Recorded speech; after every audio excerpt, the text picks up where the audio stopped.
지난 주간 친교 시간에 어떤 우리 교회 식구와 같이 식사를 하는데 그분이 이렇게 말씀하셨어요.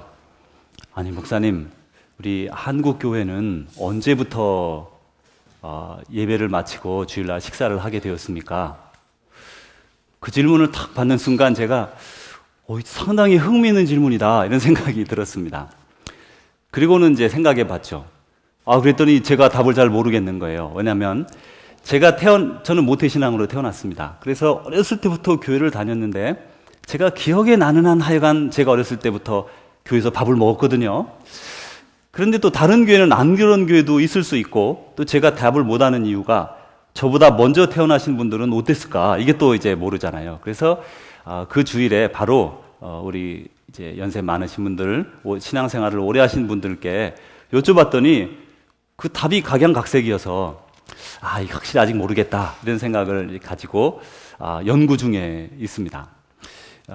근데 사실 그 교회에서 식사를 하는 그 주일날 예배 마치고 식사하는 것은 참으로 좋은 우리 한국 교회의 전통인 것 같아요.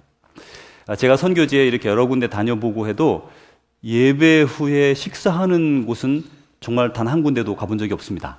제가 그렇게 많이 못 가봤으니까 그런 문제도 있지만, 그래도 하여튼 가보면 이 한국 교회만큼 예배 마치고 식사를 준비하는 데가 없는 것 같아요.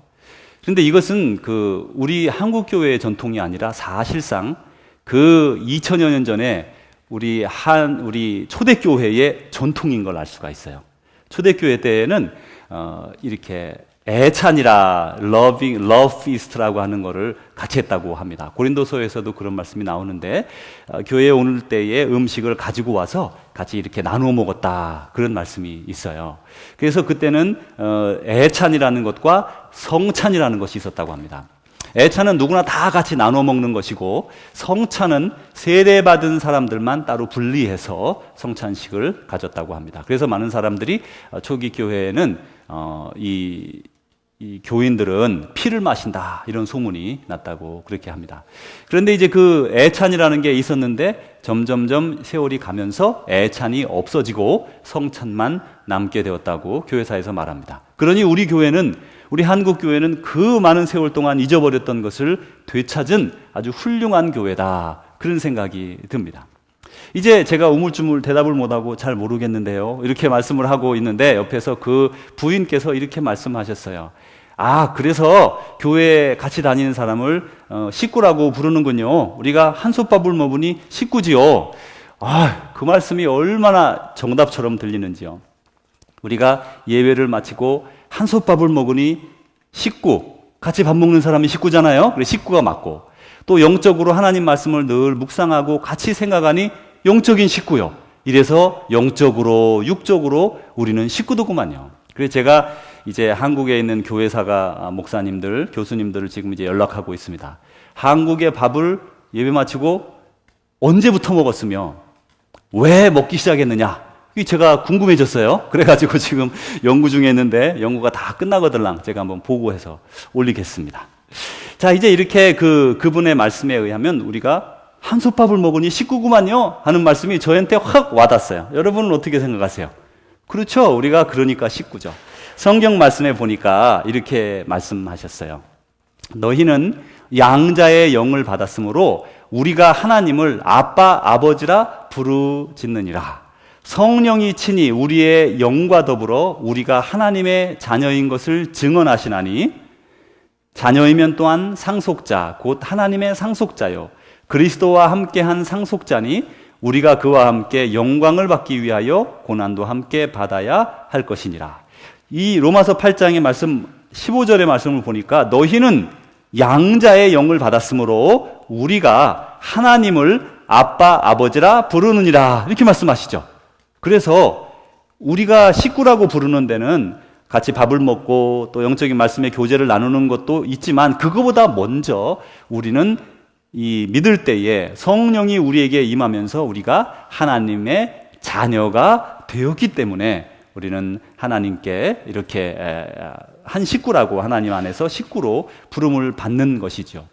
그런데 거기에 보니까 자녀이면 우리가 상속자래요. 당연하죠. 우리가 하나님의 자녀가 됐으니까 하나님의 그 상속을 받을 것 아니겠습니까? 그런데 그 상속자인데 그리스도와 함께 상속을 받는다고 합니다. 그런데 우리가 그와 함께, 누구예요? 예수 그리스도와 함께 영광도 받기 위하여 고난도 함께 받아야 하리라. 무엇을 받기 위해서요? 영광을 받기 위해서, 예수 그리스도와 함께 하나님께 영광을 받기 위해서 지금 무엇을 같이 받아야 됩니까? 고난도 같이 받아야 하리라. 이제 오늘 우리가 영광에 대한 얘기가 나오면서 다시 또 고난에 대한 얘기를 겸해서 주고 있습니다. 이제 이렇게 말씀하고 나니까 우리가 지금 영광을 받았습니까? 안 받았습니까? 아직 안 받았죠. 받아야 되죠. 그죠? 이제 주신다 하잖아요. 우리가 고난을 받을 때에, 예수 그리스도와 함께 고난을 받을 때 그 고난이 무엇냐? 여기에 대해서 얘기를 좀 더 해야 됩니다. 여러분, 고난은 이 세상 사는 누구라도 밥 먹고 살기 위해서 수고하고 애쓰지 않는 사람은 없습니다. 청년은 청년대로, 직장인은 직장인대로, 사업을 가진 사람은 사업을 가진 사람대로, 젊으면 젊은 대로, 나이가 들었으면 든 대로 나름대로 최선을 다해 자기의 삶을 이렇게 영위하려고 애쓰고 수고합니다. 그게 고난이죠. 뭐 잠깐 신경 안 쓰면 가게도 어려워지고 직장도 관계가 불편해집니다. 그게 사람 인생살입니다. 예수 믿는 사람만 여기에 몰두하는 게 아니라 예수 믿지 않는 사람도 오늘 자기의 삶을 이끌어가기 위해서 심지어 불교에서는 고해의 바다라 부르는 인생길을 힘들게 노를 저어가고 있습니다. 누구나 다 고통을 느끼고 있는 거예요. 이 땅에 살아가는 많은 사람들이 불교에서 말하는 그 인생의 그 고난의 바다, 우리 그리스도인들 말할 때 정말 이 삶의 길이 우리만 먹고 사느라 애쓰는 게 아니라 이 세상 사는 모든 사람들이 먹고 사느라 애쓰고 있어요. 그게 여러분 고난입니까? 고난이죠. 고통이죠. 여기서 말하는 고난이 그런 것일까요? 우리가 이 땅에서 먹고 살고 먹고 사느라 애쓰고 수고하고 자식 키우느라 애쓰고 수고하고 살다가 그렇게 해서 천국에 갔어요. 그래 하나님이 우리를 보고 그래 너희들 먹고 사느라 수고 정말 많았다. 내가 큰 상급으로 영광으로 너희에게 채워주리라. 그러실까요? 만약에 그러신다면 우리뿐 아니라 세상에 자기 인생을 꾸려나가기 위해서 애썼던 모든 사람들에게 동일하게 하나님이 영광을 베풀어 주셔야 할 것입니다. 그러니 그렇지 않다는 얘기죠. 그런데 또 이렇게 로마서 8장 30절에는 이런 말씀이 또 있어요. 우리를 미리 정하셨고 정하신 우리를 부르셨고 부르신 우리를 의롭다 하셨고 의롭다 한 우리를 영화롭게 하셨느니라. 여기에 보면요, 영화롭게 하셨다라는 말에 하셨고 하셨다, 이 하셨다는 과거형입니다. 다시 말하면 우리를 미리 정하셨고 정하신 우리를 부르셨고 부르신 우리를 의롭다 하셨고 칭의를 말하죠. 그리고 우리를 영화롭게 하셨다, 이미 영화롭게 해주셨다, 과거형으로 못 받고 있는 거예요.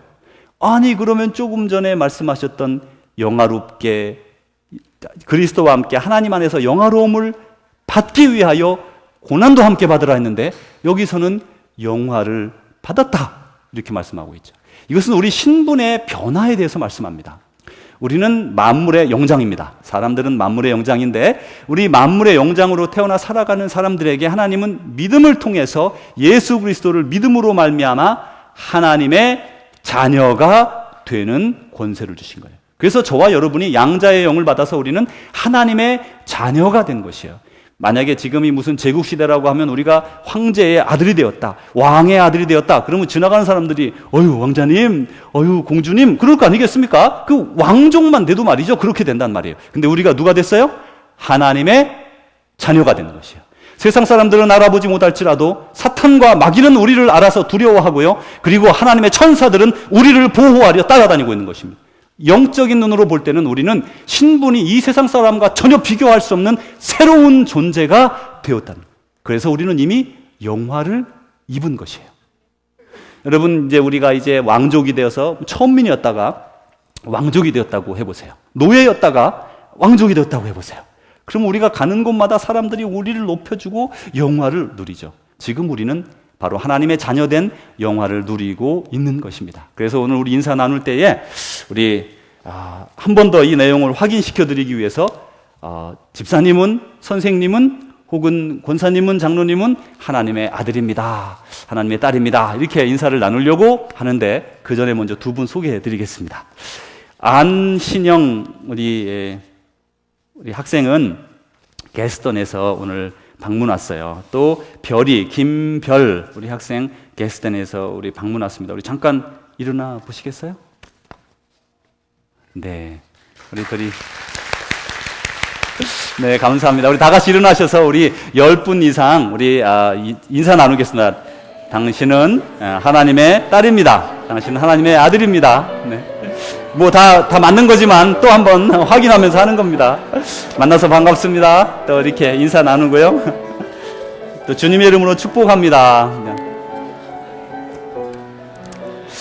참 우리가 이렇게 만났을 때 얼마나 좋아요. 정말 제가 바람이 있다면 만약에 우리가 다 같이 그냥 한 동네 살면 어떨까 그런 생각이 들어요. 옆집에 옆집 이래가지고 말이죠. 한꺼번에 살면 얼마나 재밌을까. 어떤 권사님이 저더러 거기 빨리 집 팔고 우리 옆집으로 이사와 그러는 권사님도 한 분 계세요.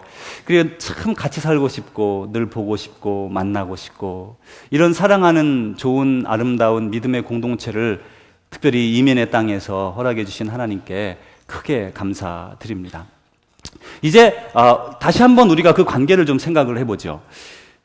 로마서 8장 30절에서는 미리 정하신 너희를 부르셨고 부르신 너희를 의롭다 하셨고 의롭다 한 너희를 영화롭게 해주셨다라고 과거형으로 말씀했어요. 그래서 우리가 새로운 신분의 변화를 가졌어요. 이것은 우리 영적인 존재들이 우리를 두려워하게 되고 하나님의 천사들이 우리를 보호하는 그런 존재가 되었습니다. 그래서 우리는 영화로운 삶을 살아가게 됩니다. 자, 그런데 거기에 더불어 로마서 8장 15절에 다시 가서 말씀하기를 뭐라 그러냐면 거기서는 너희가 하나님의 자녀가 되었으니 예수 그리스도와 함께 하나님 안에서 영광을 얻기 위해서 고난도 함께 받아야 하지 않겠느냐라고 말씀하셨습니다.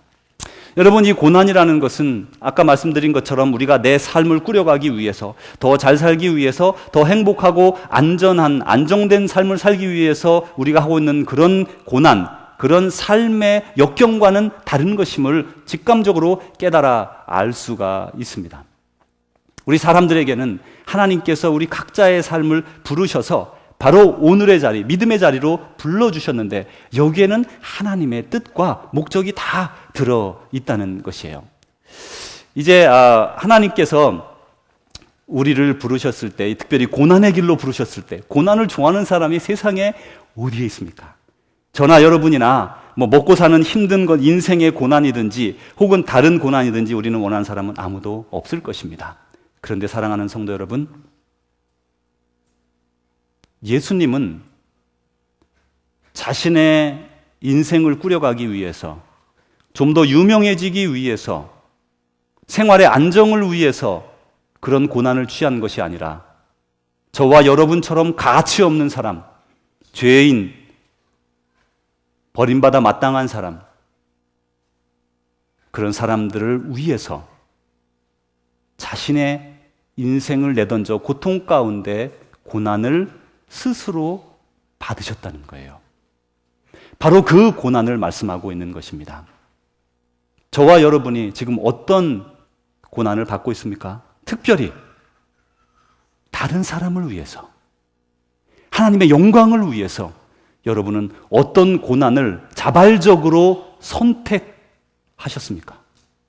과거에 그렇게 선택하신 적이 있습니까? 아니, 지금도 나는 누군가를 위해서, 그 사람을 위해 자발적으로 내 인생의 시간과 어떤 열정과 재정과 많은 부분을 헌신하면서 그 사람을 위해 여러분의 것을 내어주고 있습니까?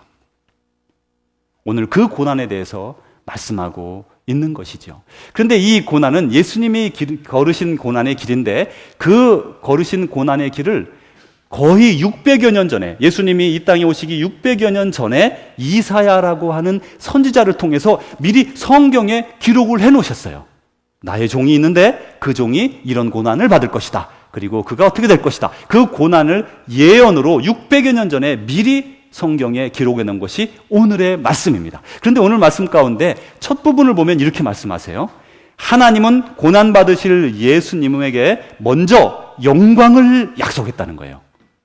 예수님이 이제 고난을 받을 것이고 하나님의 아들이시고 또 고난을 받을 것을 600여 년 전에 예언하시면서 예언하실 때 먼저 하신 말씀이 무엇이냐 하면 먼저 내가 영광을 받을 것이다 라고 약속하셨다는 거예요.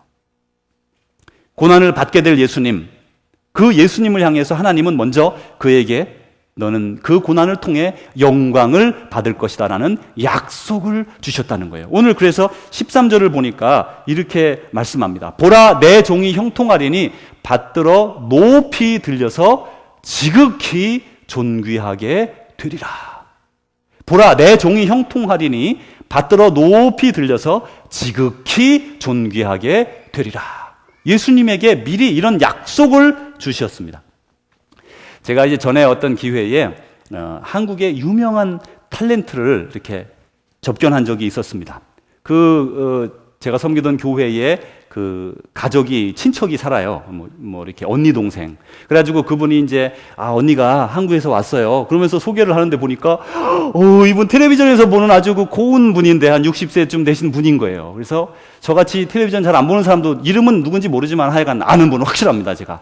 그리고 이제 그분 주로 부잣집 만화님으로 나온 분이거든요. 그리고 막 인사를 하고 얼굴이 막 좋으시더라고요. 60 넘었는데도 아주 그냥 젊은 사람 같이 좋아요. 인사를 나누고 그랬는데 그 옆에 같이 이제 교회를 들어오던 다른 분들이 있었을 거 아니에요. 아유, 뭐 누구누구씨 안녕하세요. 그리고 권사님이래요. 막 그러고 인사를 했어요. 그리고 무슨 일이 일어났을까요? That's it? 그게 끝이었어요. 그래서 제가 깜짝 놀란 게, 이 연예인들은 어디 나타나면 사람들이 막 높여주고 그런 건 아닌 걸 제가 알았어요. 그냥 연예인은 연예인이고, 저 사람 누구구나, 이런 정도로 끝나더군요. 근데 이제 그 10대 혹은 20대의 노래 부르는 아이들이 있죠. 아이돌이라고 부르는데, 아이돌. 그런데 이 아이들이 나타나면 그냥 아이들이 수천 명, 수만 명이 모여가지고 막 일어나서 소리를 지르고 막 그러잖아요. 그죠? 막 그런 열광을 하는 그런 게 바로 지극히 높임을 받는 그런 느낌일 거예요. 또 이런 거죠. 어떤 큰 공연장에 한 3,000명, 5,000명, 10,000명, 20,000명이 모였어요. 근데 이제 그 청중이 쫙 모여 있고 앞에 여기에 의자들이 이렇게 쫙 뒤에 있잖아요. 그죠? 뒤에 쫙 앉아 있는데 가운데 자리가 딱 비어 있고 그분이 이제 뭐 누가 그분을 딱 소개하면 저 뒤에서부터 뚜벅뚜벅 걸어 나오면 사람들이 막 일어나면서 막 열광하면서 박수를 치고 막 호루라기를 부르고 이런 거죠. 삑삑거리고 말이죠. 막 서로 막 그러는 그 열광적인 장면을 한번 생각해 보게 됐어요. 지극히 높임을 받는 게 무엇일까? 여러분 지극히 높임을 받아보신 적이 있습니까? 그리고 제가 이제 지난 주간에 가만히 생각을 해봤죠. 내가 내 인생에 지극히 높임을 받아본 적이 있었는가? 그거 별로 없더라고요. 저도 뭐 열심히 해서 초등학교 때 상도 받고 말이죠. 뭐 그렇게 자랐는데 뭐 그런 지극한 그런 높임 받은 일이 나한테 별로 없구나. 이렇게 생각이 들면서 우리 대부분의 사람들이 그런 지극한 영광, 존귀함의 자리에 이르는 사람들이 많지 않다는 걸 깨닫게 됐습니다. 그런데 오늘 약속 주신 건 뭐냐면요. 보라 내 종이 형통하리니 받들어 높이 들려서, 내가 지금 스스로 올라간 게 아닙니다.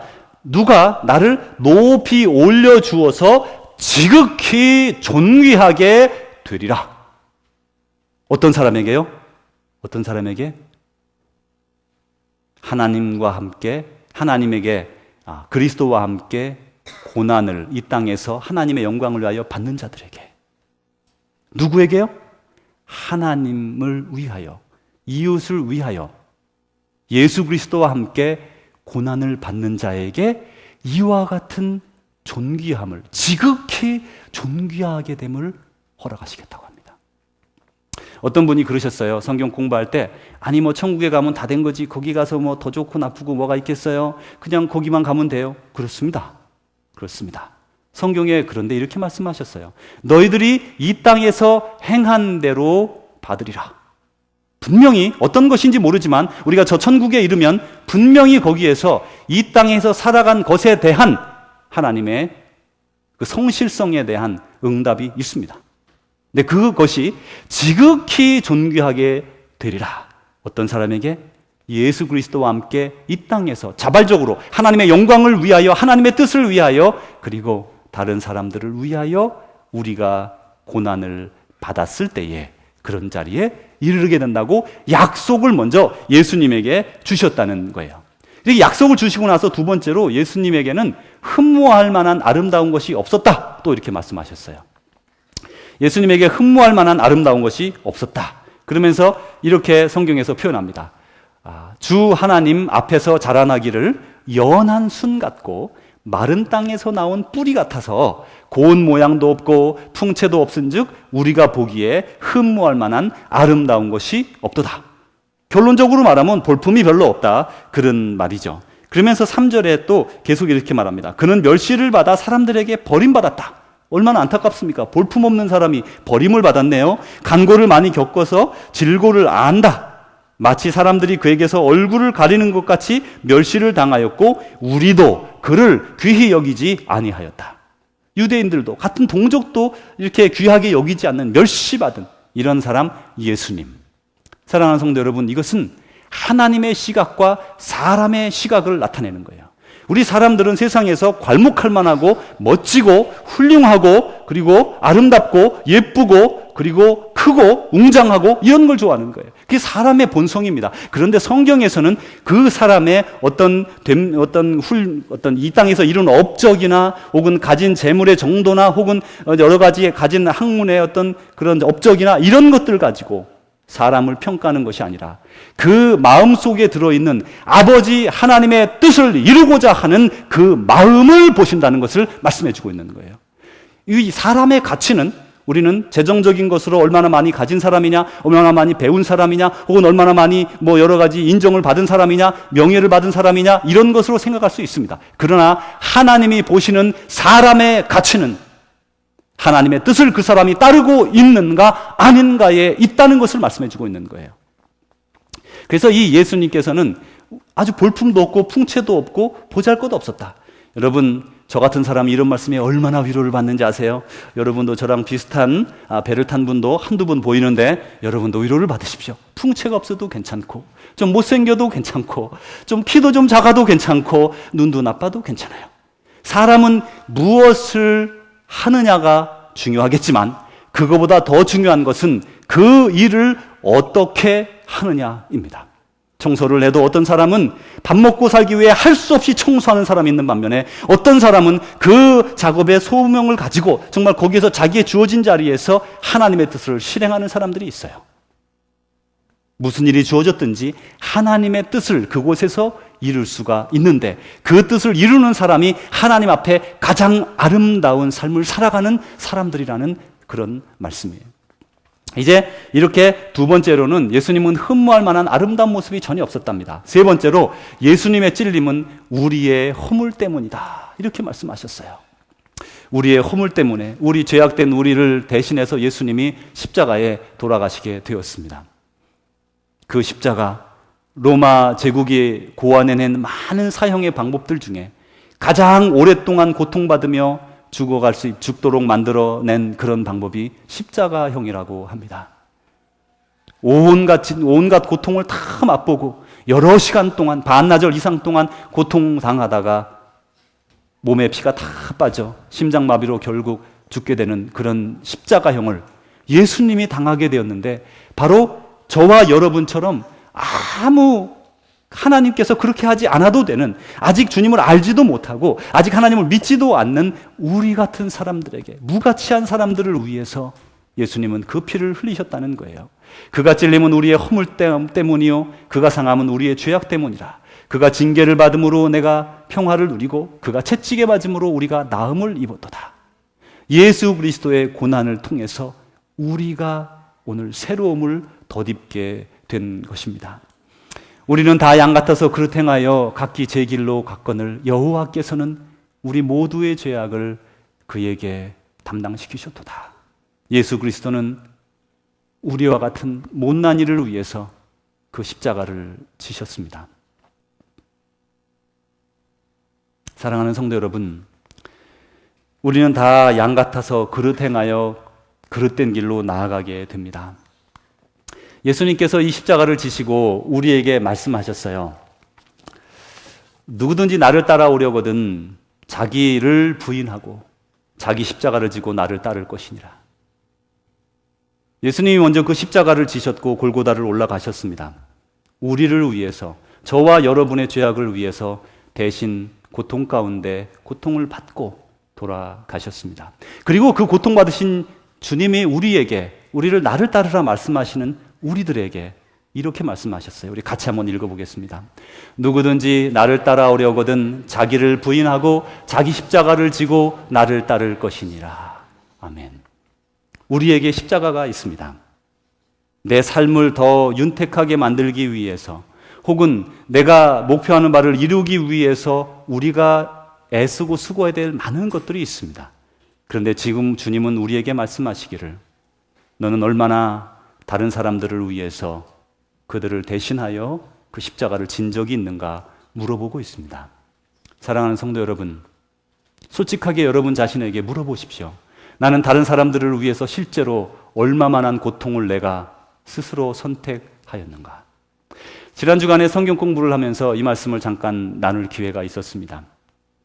그러면서 제가 이 말씀을 계속해서 저 스스로에게 적용해서 생각을 해볼 때, 제가 정말 예수 그리스도께서 우리같이 가치 없는, 하나님과 관계없는, 주님과 관계없는 우리를 위해 생명을 내버리시고 사랑하시고 고통을 감내하셨던 것과 같이 나는 누구를 위해서 그렇게 했었는가?